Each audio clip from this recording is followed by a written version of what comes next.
Dandavat pranams to all of our friends and family of Sri Chaitanya Saraswat Mat. And for those of you who are new to Krishna consciousness, I'll just recommend you take a look at our new page called Seeking the Essence, which has more introductory content. Well, I hope you're all doing well during these trying times. I've had, lots of questions coming in, and some of those things are more of a personal nature. But some questions are ones that come up a lot, or they're ones that I think, I feel others would also appreciate, hearing. So I'm just going to share some of these questions and, what my responses would be. First one here, I won't say the names in case anyone prefers to be confidential. You never know. So I have one here.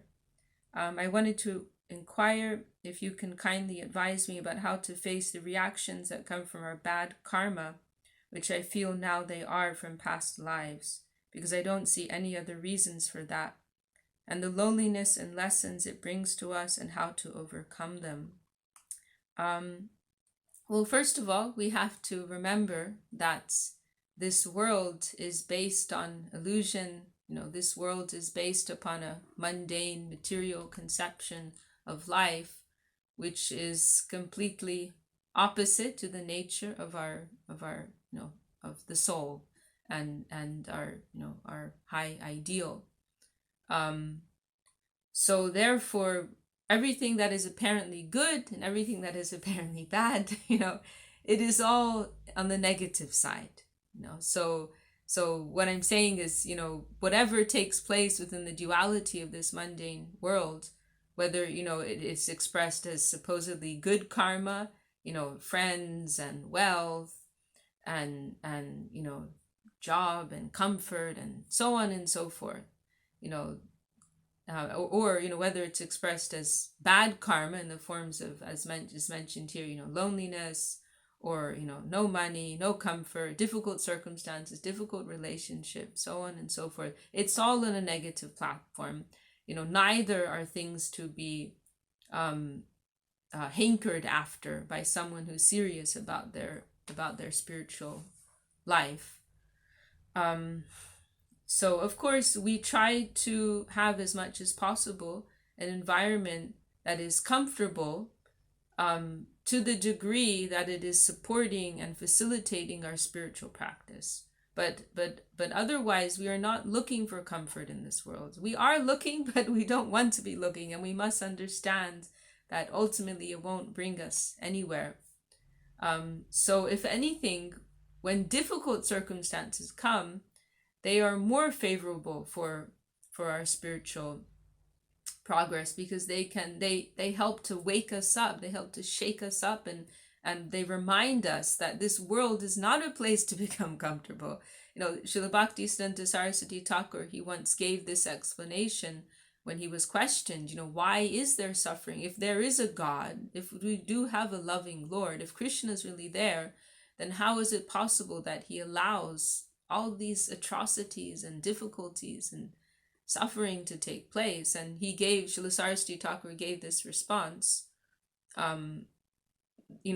so that to encourage us, the Lord does this to encourage us to seek out our real home, to remind us, to help us, that to remember that this is not our final destination, and that there is a higher plane and a higher reality that we need to seek after with all earnestness.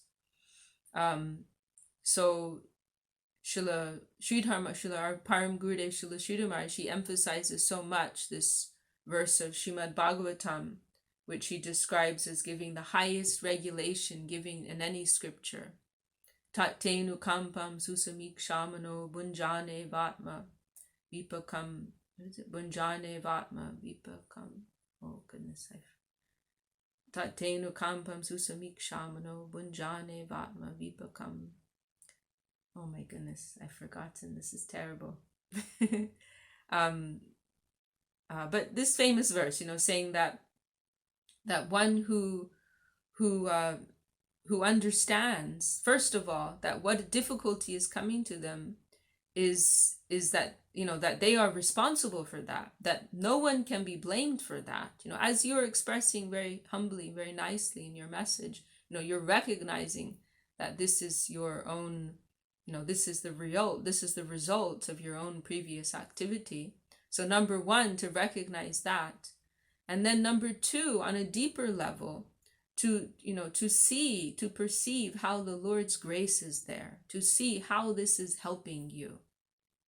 Such a person, they are heir to the land of freedom. They are heir to liberation. They will very soon be freed from this world.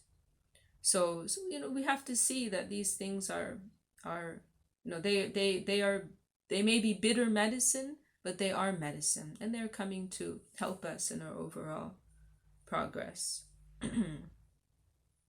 These things, if we take them in the right way, then they encourage us to a deeper level of Sharanagati. When we come to that point of realizing, sometimes I refer to this as ground zero. We actually need to come to the point of ground zero, where we're like broken, all our hopes are crushed and dashed, and we really realize tangibly that there's nothing here for me. When we get to that point, then we can actually start to make progress. Our dreams and illusions about this world have to be broken before we can wholeheartedly, wholesale offer ourselves for the purpose of Guru and Gauranga. So take advantage, embrace these, this difficulty, to take shelter of the Vaishnavas, take shelter of the books, of the Shastra, take shelter of the teachings, of the classes. Try to go to a deeper plane, to a deeper connection, a deeper understanding. We must really deeply try to understand who we really are, what we really need, and how to proceed. Every day we need to evaluate and reevaluate this.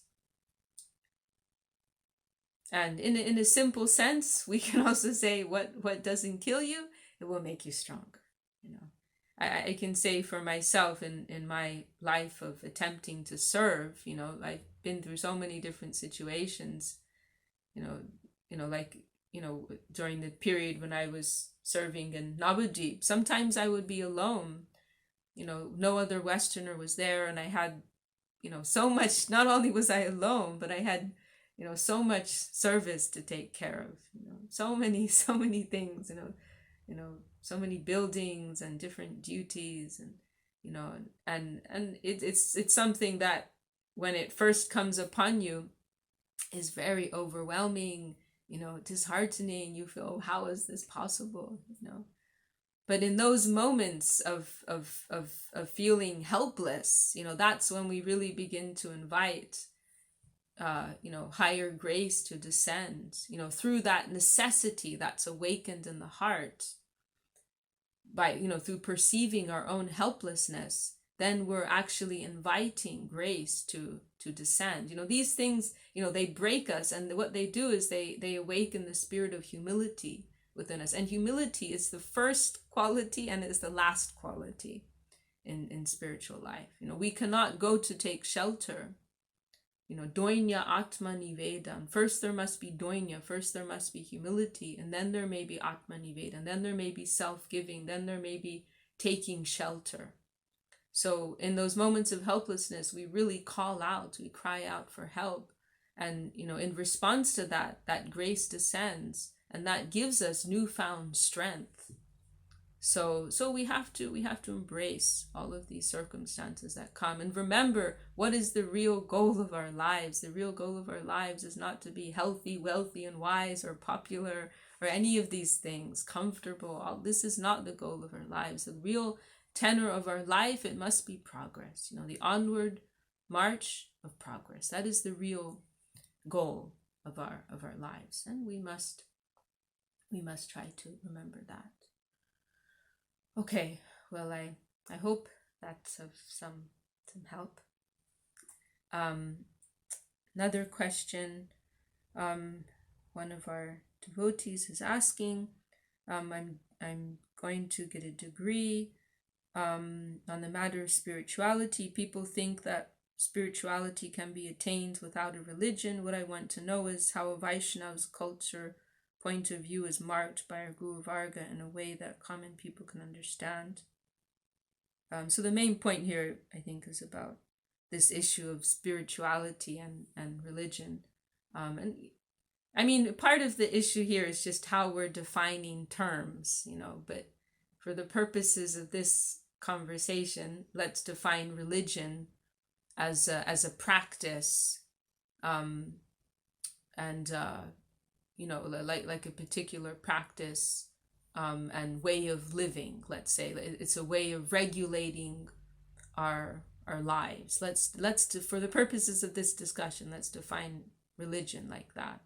And whereas spirituality, and I think that's how our friend here is it's where he's coming from. And then spirituality is the natural spirit of love and devotion, dedication that's in the hearts of all souls.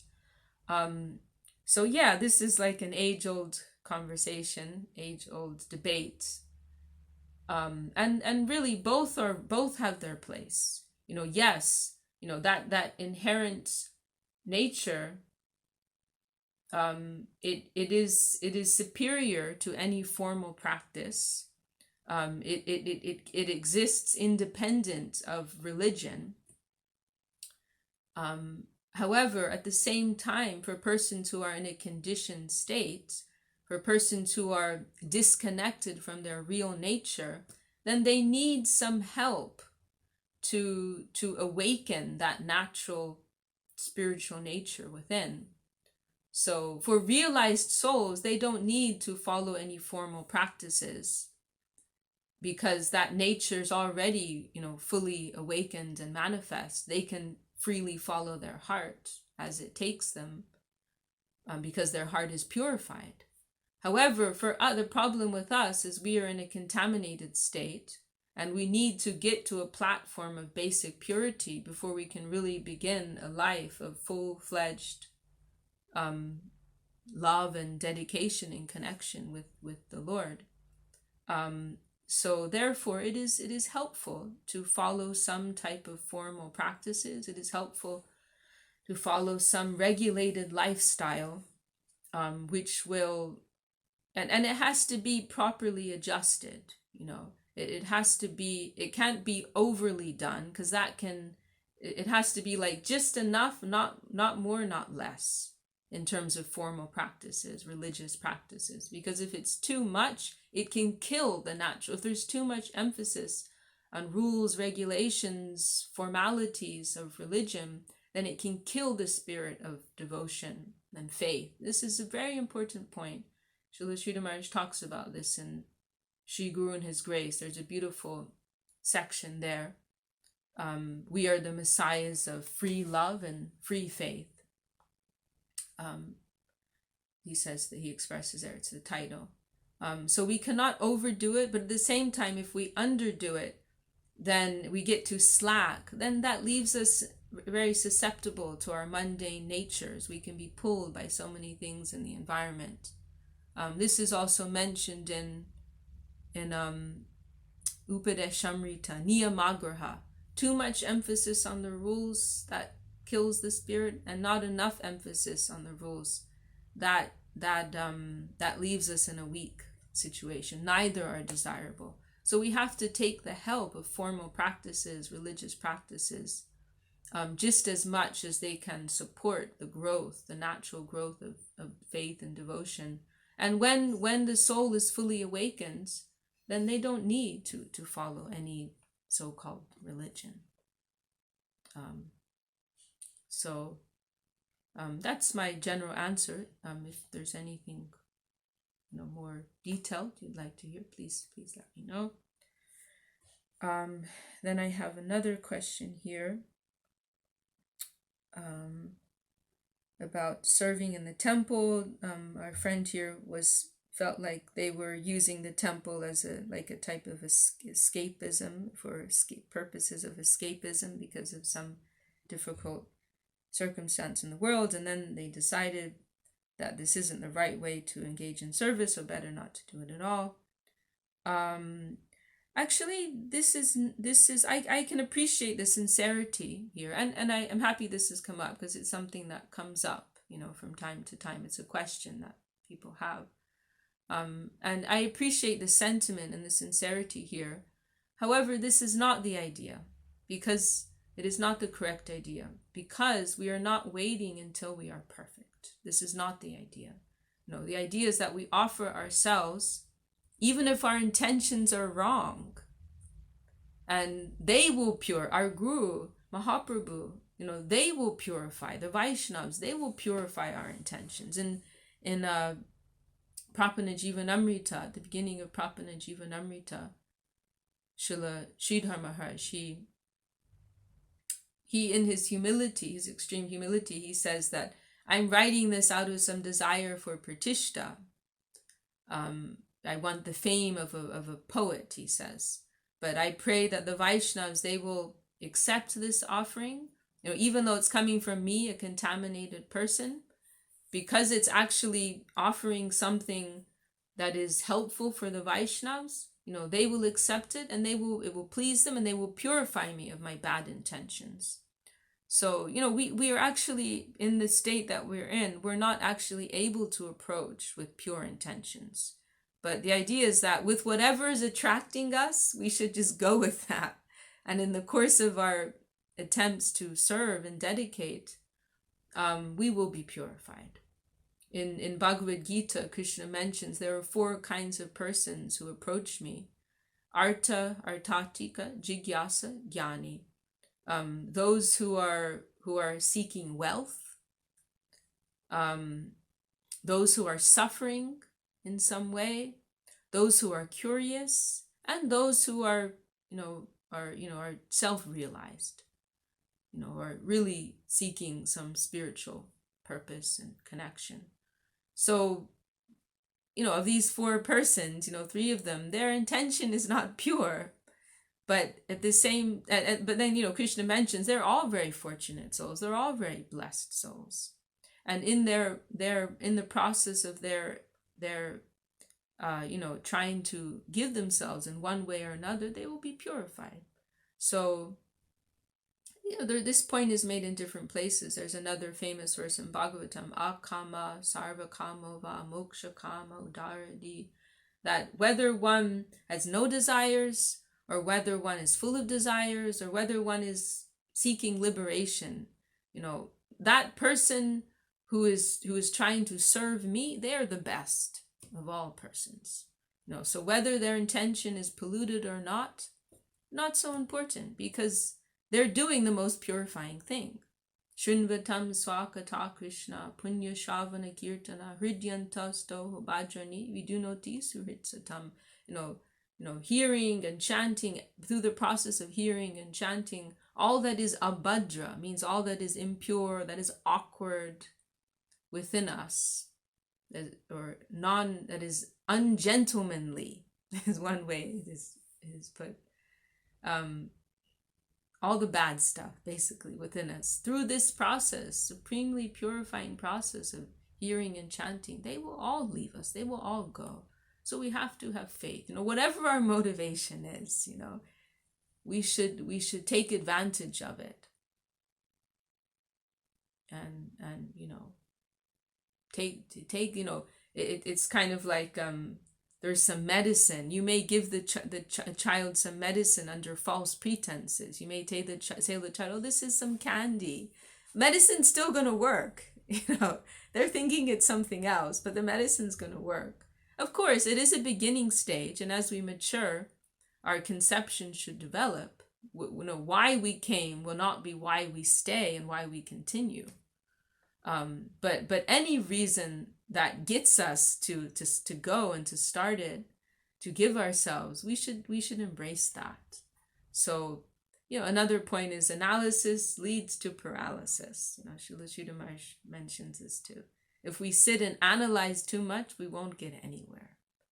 So we need to continue. We need to proceed. And that will give something for our gurus and the Vaishnavas to work with, We can't just sit and do nothing and wait until and analyze and cry and wait until our intention is perfect. Then what can they do with us? They have nothing to work with. We need to give them something to work with.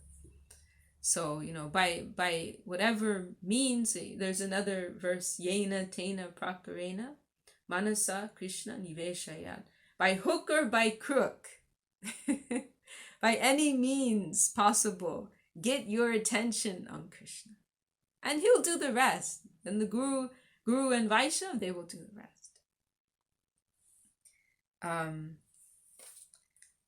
Let's see.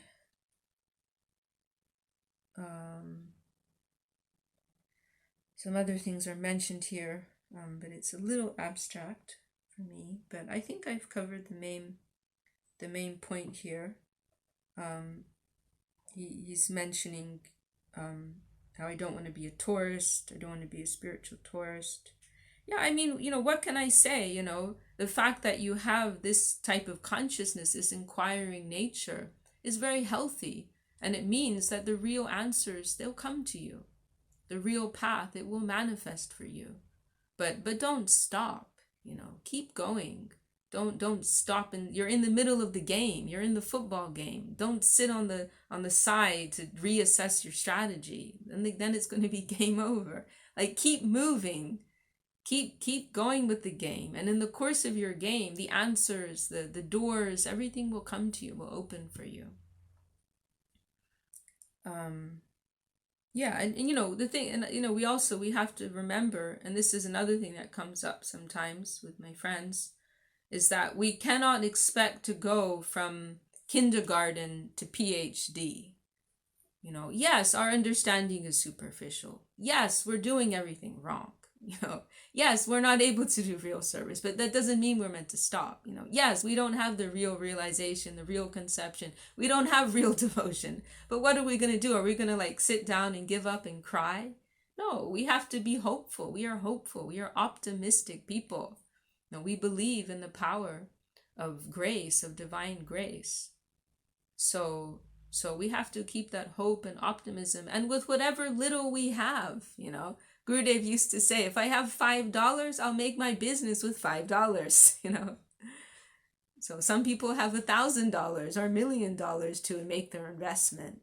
But we only have $5. But with that $5, we can go a long way. If we're connected to a big capitalist, Srila Maharishi makes this point. Our capital may be small, but if we connect it with a bigger capitalist, then our return will be higher. The interest will be greater. The reward for the result for us will be higher. So yes, we are small and very limited in our ability and understanding, but with what we have, we must proceed, and that can grow. That is the nature of devotion. Bhaktya sanjataya bhaktya. Devotion comes from devotion. This is one way that Gurudev explains this phrase.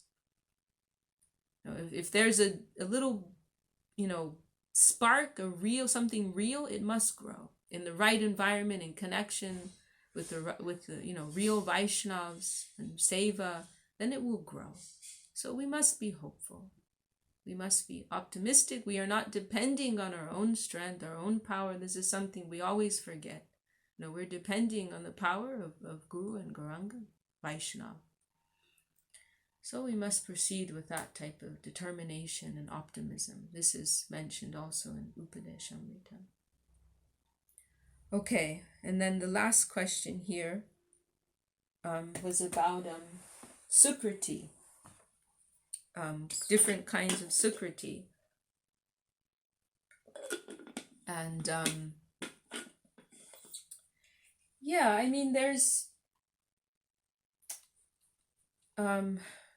there's partly it's how we're deciding to define terms, because we generally use the word sukriti to refer to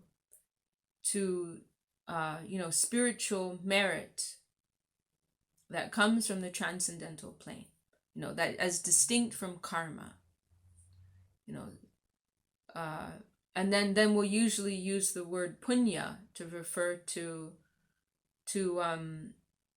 like, good fortune, good credits that come within, that are within the karmic plane. But that's mostly how, like, we usually define the terms, because there can also be sukriti can also be understood as nitya sukriti. What we usually refer to as punya, sukriti can also be referred to that, and vice versa. Punya can also be used to describe what comes from the higher plane. But the main idea here is that there's, sukriti means like good merits that come as a result of good action. So sukriti, there's nitya suk, like if we're strictly speaking here, according to the fundamental meaning of the terms, then there's nitya sukriti, which means nitya, eternal. So that means like good deeds that we've performed in connection with the eternal plane and have an eternal result. And then there's anitya sukriti, good deeds that we performed in connection with the material plane and have a temporary result. But for the purposes of our everyday usage and the way that our gurus usually use the terms, then we use sukriti to refer to what is pertaining to the eternal world, and punya to refer to what is pertaining to the temporary material world. I hope that's clear. It's a little confusing. And then within the category of nitya sukriti, or let's just say sukriti, there's two types, as is very well known: agyata and gyata. And agyata means that sukriti which is unknowingly cultivated. When someone does something in connection with the Lord and his devotees unknowingly, without consciousness, then they're getting some good fortune as a result of that. And that can be something as simple as, Srila Sridhar Maharaj gives the example of birds that circulate a dome, circumambulate. They're unknowingly like offering some respects to the Lord's temple, or an animal that takes prasadam, or people who open the door for a sadhu, and so on and so forth. They're all acquiring agyata sukriti. And once that develops to a sufficient degree, that develops into conscious gyata sukriti, and they will consciously begin to inquire into, some attraction will awaken within their heart towards the Lord, his name, his devotees, and so on and so forth. And that substance, and this is an interesting point, that substance sukriti is the same thing that develops into shraddha, for faith, and ultimately prema, divine love. It is the same thing. And really that comes through connection of the Vaishnavas, of the devotees. And then there was a part 2 of this question. This is one of our friends who has some work as something like a life coach, and they want to, these people are coming because they want to succeed in their material lives, but our friend here, she wants to give them sukriti. And then she was also talking about, helping people find their true purpose.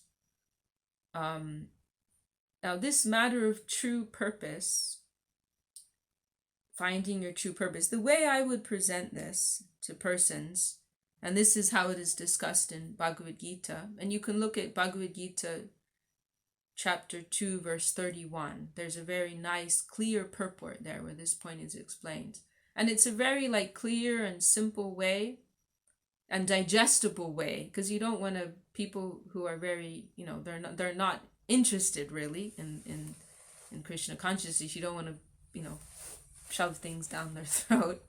But this is a very universal idea which anyone with any vague spiritual inclination can appreciate.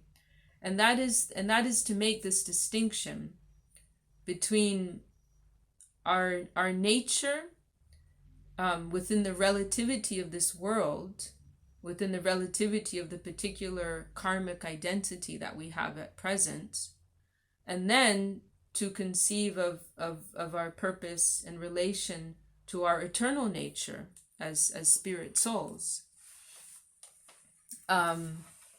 So the absolute and the relative side of things.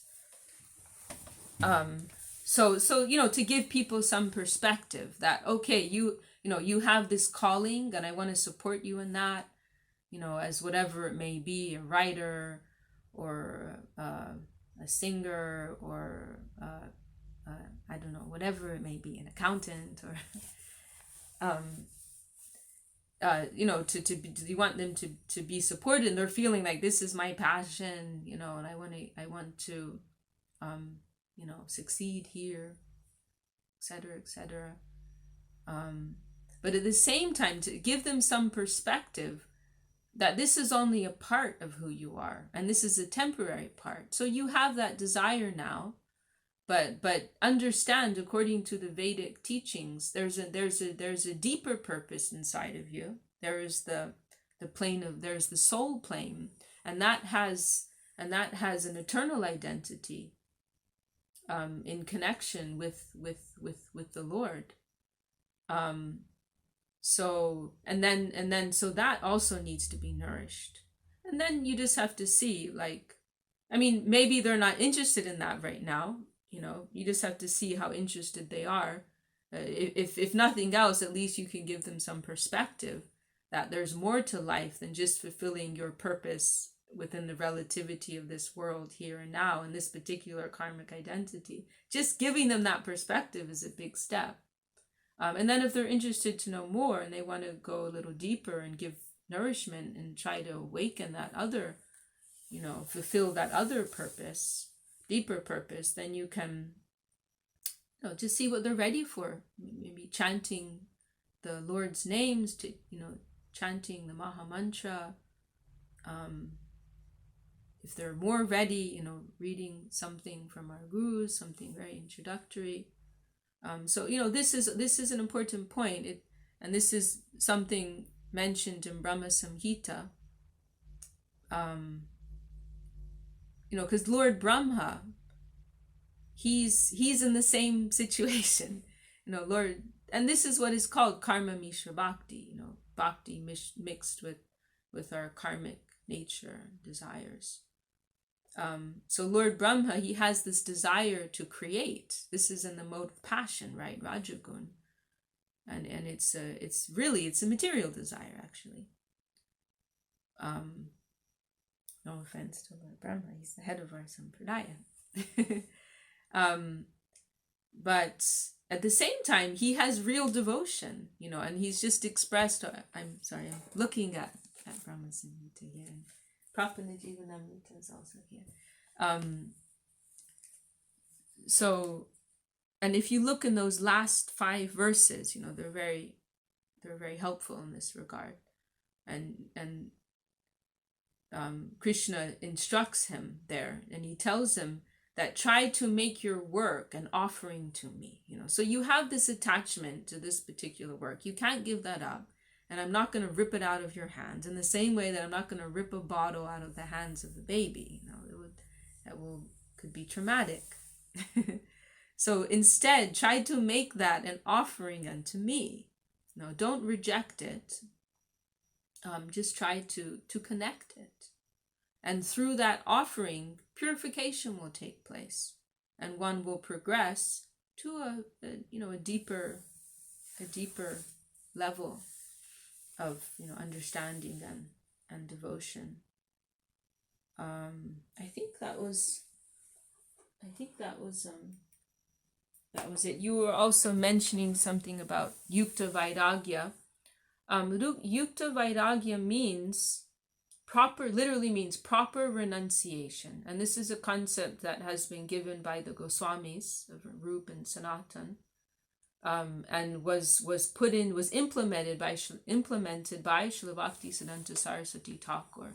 Vairagya means renunciation, and yukta means, it is the same root as yoga. So it means like properly adjusted, properly connected.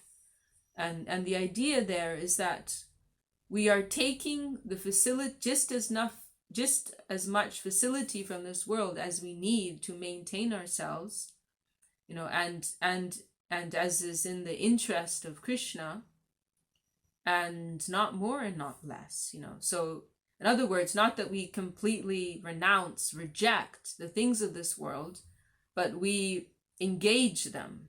It's not about renunciation, it's about dedication. It's not about, there's one nice way Srila Maharaj puts it, but it's about utilization, not renunciation. It's not about rejecting. So Anasakta, this is a verse Saraswati Thakur published. It's a Rupa Goswami published on the front cover of every copy of the Gaudiya magazine.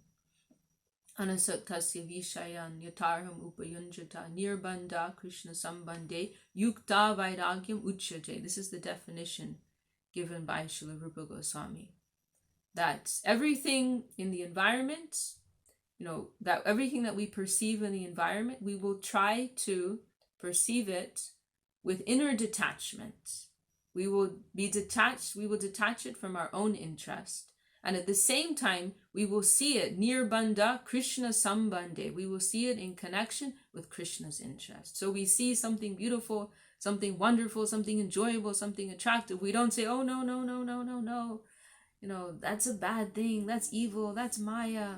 It is Maya if you approach it for your own exploitation purposes. But if you see it in connection with Krishna's interest and Krishna's service and Krishna's devotees, then it can be the cause of your liberation. So it is all about the interest in which we are seeing things. And this principle of Yukta Vairagya operates on two levels. One, it's actually like the real expression of devotion for one in the highest stage. And also for persons like ourselves who are not able to give up everything. It gives us some space.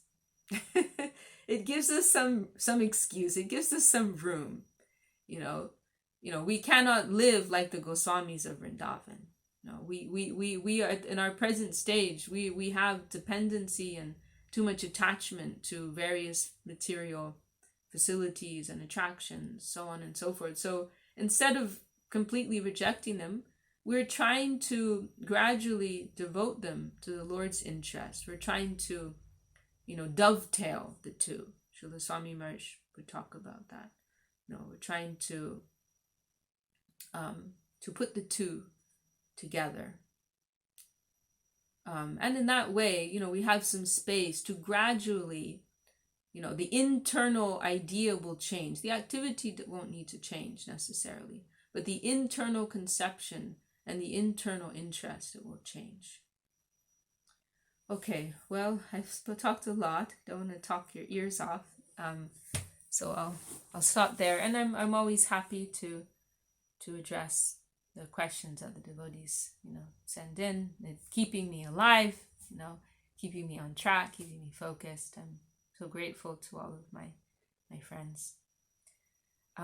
Jai Srila Bhakti Sundar Gurudev Goswami Maharaj Ki Jai. All the beautiful devotees, past, present, and future Ki Jai. Jai Gaur Premanande.